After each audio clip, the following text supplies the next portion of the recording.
So here's an interesting thing at the end of mango season. We happened to buy some orange sherbet fruit because we wanted to try it, and we also wanted the seed. And why do we want the seed? Well, a lot of times the seeds of superior varieties we like to plant just in case we get a variation of that variety, and sometimes you actually could get a superior fruit, or at least an equally delicious fruit that is different.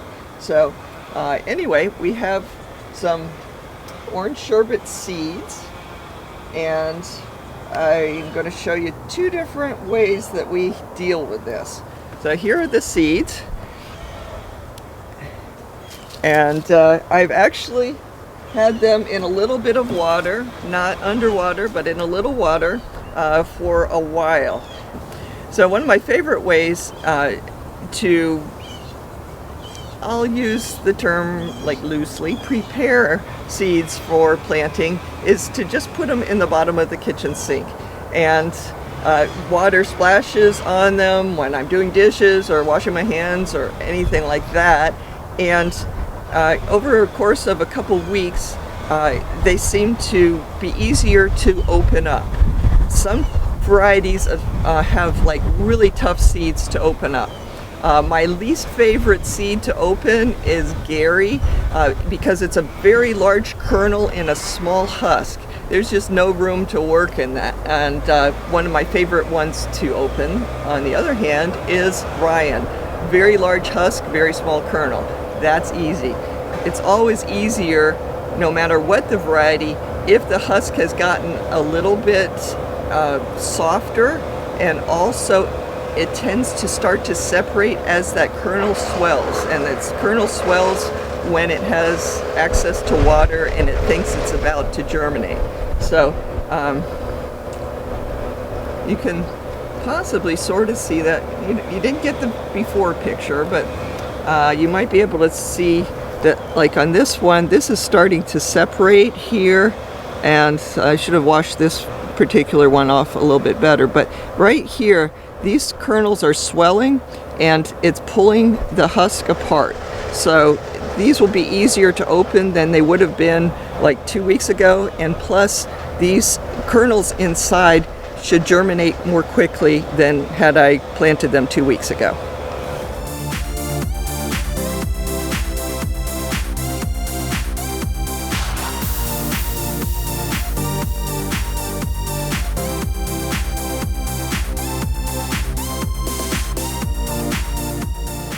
So I don't want to cut the kernel if possible.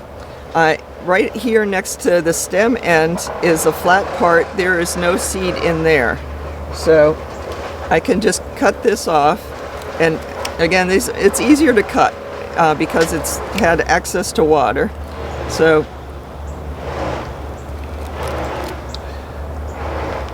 this side that has the swelling, and well, you can sort of see the difference. A straight edge is not the preferred one to go in as far as I'm concerned.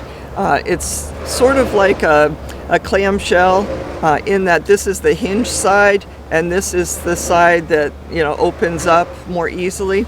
So as I cut the top off, I can usually cut the bottom off also. It's hard to tell, and then just slide a knife or pruners or whatever through that outside edge, and it works out pretty well.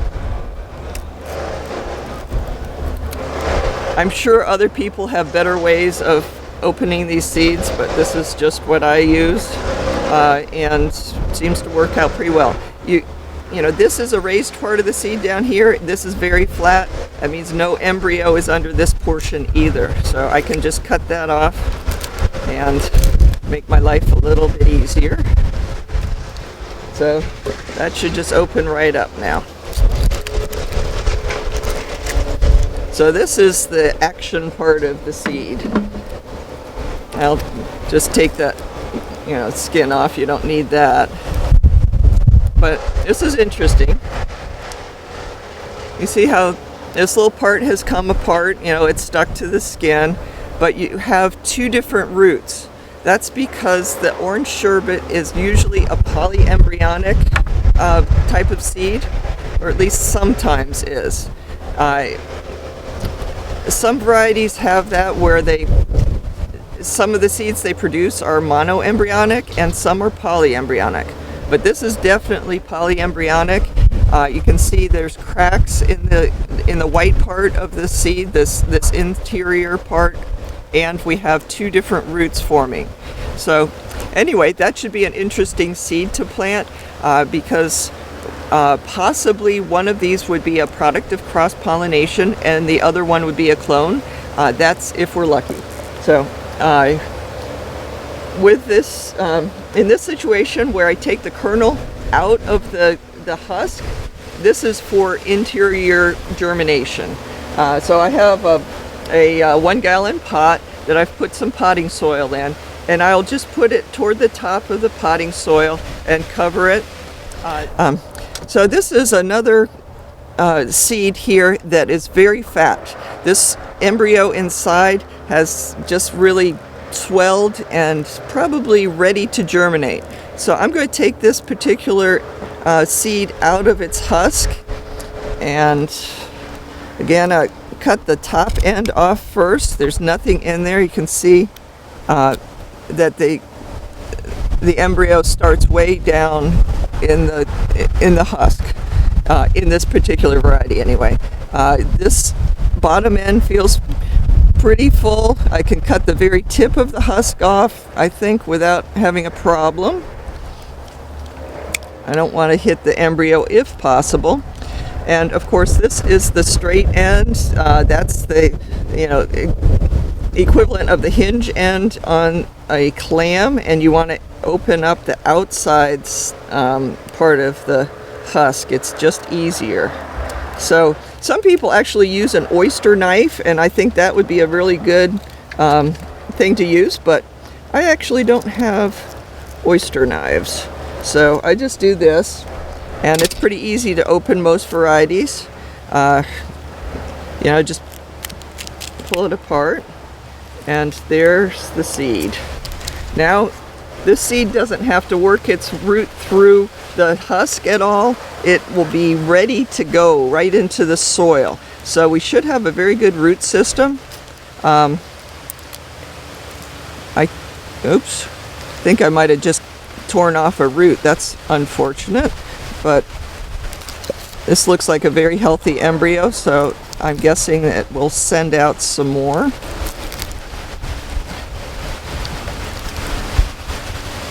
So anyway, I'm going to plant that right into potting soil and keep it in a protected location.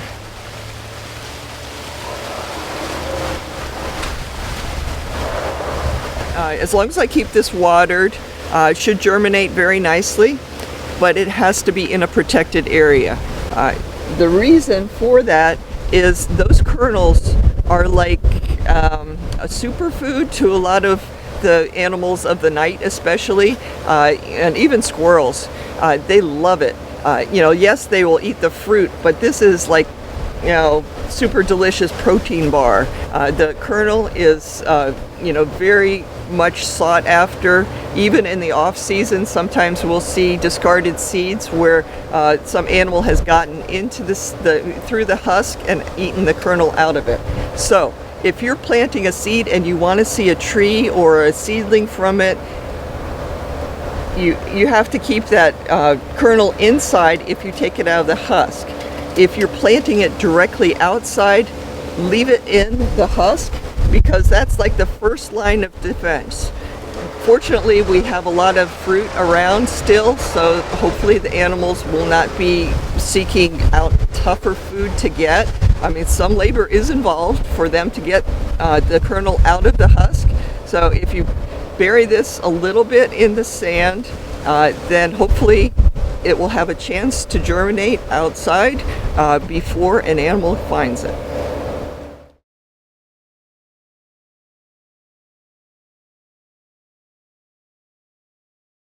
So with the rest of these orange sherbet seeds, we're going to plant them directly in the ground with the husks on. And the reason that I leave the husks on is that it makes it less attractive to animals. So we'll bury these a little bit into the ground, and hopefully they'll germinate before the animals find out that they're here. Now I'm going to plant them in this area. The seedlings seem to do best when it doesn't get too hot. So this will provide some indirect sunlight to them and also cool the ground a little bit. So in order to make room for this project, I'm just going to cut a few of these lower branches and then plant the seeds underneath.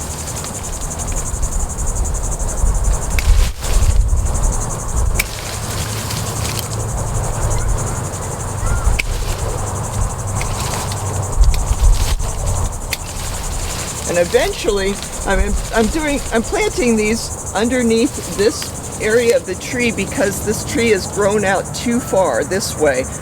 And these are very lateral branches. As soon as these seeds germinate and start growing, we will trim this whole area of the tree back.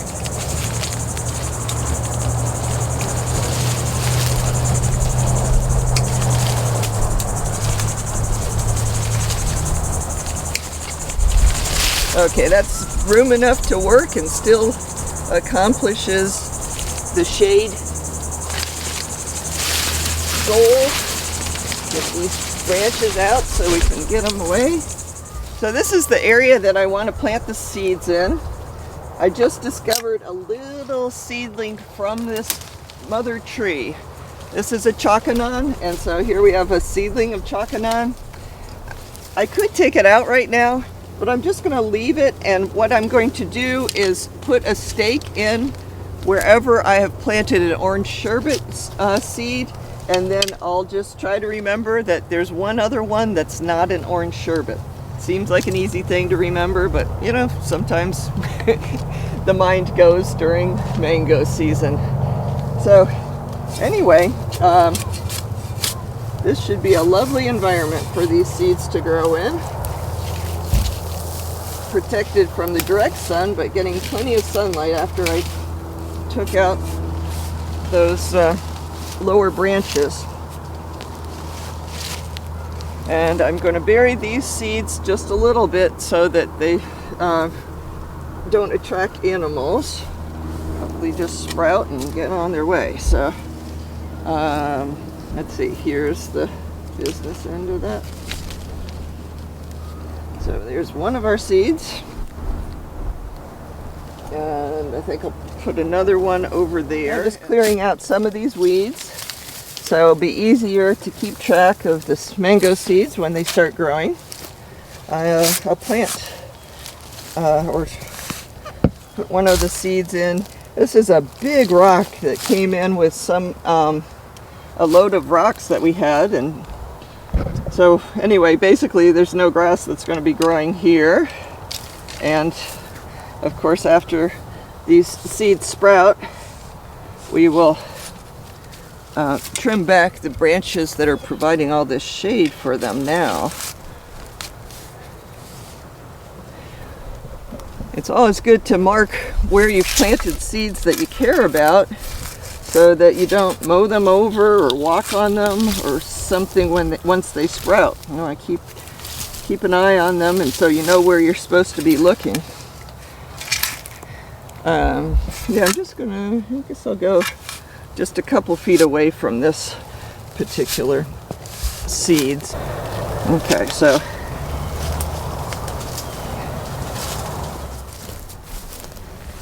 so here's another stake. I'll just put it in right next to this mango seed. And those seeds hopefully will start sprouting, and within like 3 weeks, I think. I've planted some seeds a little while ago, and a few of those are starting to sprout already. So I'm hoping that we see some action from these in, within 3 weeks. So there's our little project. I had some orange sherbet seeds, and it's such a good fruit, I wanted to plant the seeds. Now, the orange sherbet, the seeds are sometimes polyembryonic. So a lot of the embryos in polyembryonic seeds are actually clones of the parent. And I already have a source of orange sherbet, graft wood, so I really don't need these to be orange sherbet trees.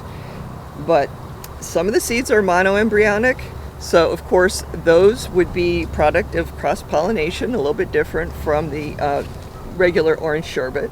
And even with the polyembryonic seeds, there's one embryo in that cluster of embryos that's in the seed that is actually a product of cross-pollination. So even with a polyembryonic seed, you can get a fruit that is different from the fruit of the mother tree. Before I planted these seeds, and also before I took the seeds out of their husk, I sort of let the seeds get splashed for about 2 weeks. They were damp, but they weren't submerged in water. And, under those conditions, the embryos start like swelling and growing, even sending out a little root in some cases. And I feel like it's easier to get the seeds out, or the embryos out of the husk. And also the seeds that I plant in the ground will sprout faster because they've already got the initial stages of, germination taken care of when they were in the sink. So I'm hoping that these seeds sprout in about 3 weeks. And of course, they're going to be very, very tender at that stage. So I'll wait until they get possibly knee height, and also the leaves and all the growth get hardened off.